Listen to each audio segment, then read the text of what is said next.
Do we have another worthy Final Destination movie on our hands? Because that would be crazy.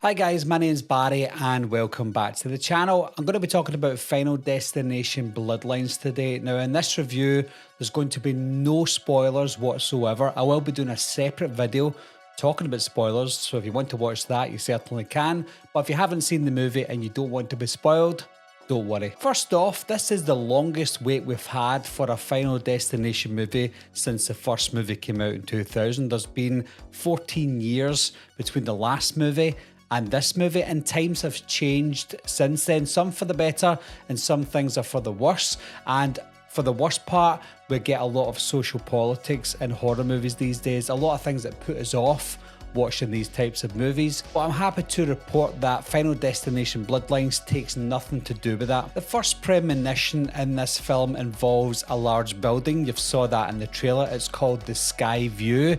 And when it comes to scaling that against other Final Destination movies, I feel like the Sky View one is epic. It's huge and it's possibly the biggest one yet. Just like Final Destination 1, we get invested in these characters in Bloodlines. Now in some of the movies, you're kind of invested, like in Final Destination 2 and 5, but in like 3, for example, there's some characters in that are just there to die, and especially Final Destination 4.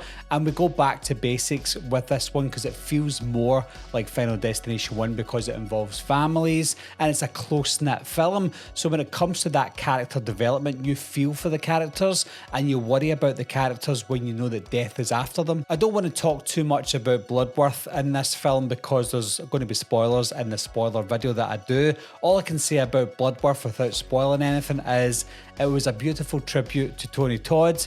I actually had a tear in my eye as well, and I wasn't expecting it. From what we saw in the trailers with regards to the connection between the new characters and possibly previous characters in previous movies, we see in the trailer that there's some sort of connection there, and the way they explain it in this film was clever yet simple. Every death scene in this movie was very inventive, and in true Final Destination fashion, people died in ways that you saw coming and it was very easy to notice, but some of them also died in ways that you would have never have guessed. You saw some clues throughout the scene thinking that's how they're going to die, that's how they're going to die, and those instruments that you think they're going to die by are used ultimately, but the way that they die, you just never saw coming. For a movie that had 2 trailers that you thought gave everything away, it certainly didn't. My only negative that I can think of is the finale didn't feel like the finale. It felt like this was the build up to something bigger that was going to happen later on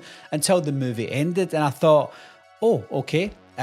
Maybe that's not a negative though, because I was enjoying the movie so much. Even at that point, I wanted to see even more. So it's my only negative that I can think of, but at the same time, is that really a negative? Overall, I feel this movie stands with its head held high.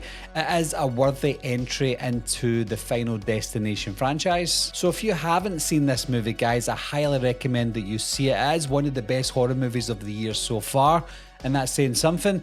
As well as, if you have seen the movie, guys, leave your thoughts and opinions down below.